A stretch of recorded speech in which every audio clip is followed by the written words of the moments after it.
మొదటి పిల్లాడికి డబ్బులేమి ఇవ్వరు కానీ, రెండో పిల్లాడు పుడితే 6,00,000 మన కరెన్సీలో అండి. మూడో పిల్లాడు పుడితే 12,00,000. ఇవే కాదు, వర్క్ ప్లేస్‌లో చాలా ఫెసిలిటీస్. ఈ పిల్లల్ని పెంచడానికి ఇంకా ఖర్చులవుతాయి కదా! అవి కూడా. ఇంకా సెలవులు గట్రా కావాలంటే పిల్లల్ని పెంచడం కోసం అవి కూడా. ఇవన్నీ ఇస్తాంరా బాబు, పిల్లల్ని కనండిరా బాబు అని చెప్పి చైనా గవర్నమెంట్ రిక్వెస్ట్ చేస్తుందండి. మామూలుగా కాదు. ఇప్పుడు ఏమైపోయిందంటే అక్కడ మొత్తం అలవాటు పడిపోయారండి. ఒక్కడు లేకపోతే అసలొద్దు. కొంతమందైతే అసలు పెళ్ళే చేసుకోవట్లేదు. హాయిగా లైఫ్ ఎంజాయ్ చేద్దాం అనే కల్చరు చైనా మొత్తం వచ్చేసింది.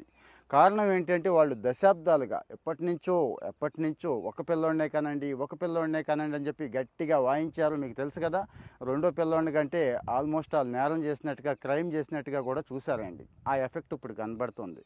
2016 నుంచి ఎత్తేసారు. అంటే ఈ రిస్ట్రిక్షన్ ఎత్తేసారు. కనండి, కనండి అంటున్నారు కానీ ఎవరు కంటలేదు. ఇప్పుడు ఇదిగో ఈ బెనిఫిట్స్ ఇస్తున్నారు. 6,00,000 ఇస్తాం, 12,00,000 ఇస్తాం, అవి ఇస్తాం, ఇవి ఇస్తాం అని చెప్పి.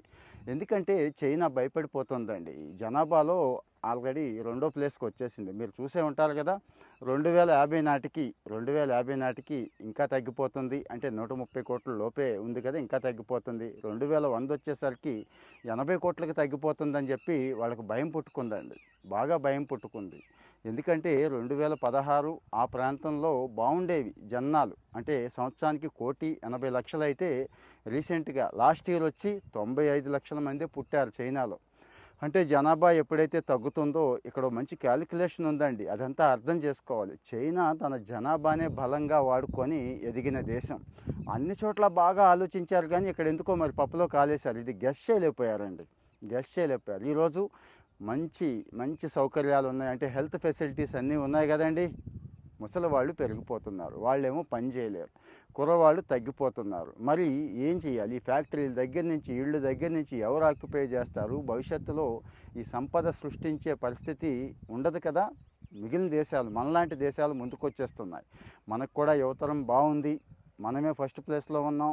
గవర్నమెంట్ కూడా వాడుకోవడానికి రకరకాల ప్రయత్నాలు చేస్తుందంటే ఈ జనశక్తిని వాడుకొని మంచి ప్రొడక్టివిటీని పెంచాలి, మంచి లైఫ్ స్టైల్ జనాలకి ఇవ్వాలి అని చెప్పి ప్రభుత్వాలు ప్రయత్నం చేస్తున్నాయి కదా. చైనా ఈ రకంగా ఇబ్బంది పడుతుంది. మీకు అర్థమై ఉంటుంది. అందుకే ఎందుకు పిల్లల్ని కనండి, కనండి అని చెప్పి అటు సెంట్రల్ గవర్నమెంట్ కానీ, స్టేట్ గవర్నమెంట్స్ కానీ ఎందుకు ప్రమోట్ చేస్తున్నాయంటే కారణం ఇదేనండి. లాజిక్ ఇదేనండి. చైనా నుంచి మనం కూడా కొన్ని పాఠాలు నేర్చుకోవచ్చు. ఇలాంటి కంటెంట్ మీకు నచ్చిందా? నచ్చితే ఫాలో అవుతూ ఉండండి.